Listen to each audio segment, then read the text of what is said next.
בנות ישראל היקרות, אני פה להצדיע לכם. איך אתן עושות את זה?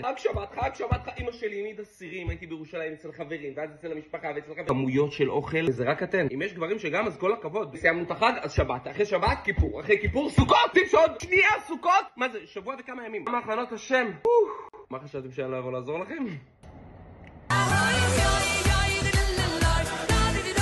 בנושא הזה אבא שלי טיפל בי שנים, עד שלפני שנתיים הוא החליט שזהו, אני צריך לדאוג לעצמי. שמינים for you פנו אליי, אמרתי, אבא, הגיע עד אליי לבית, כל הסט, כל 4 המינים, אני פותח את זה יחד איתכם.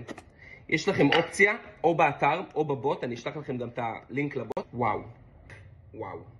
אני מרגיש באושפיזין.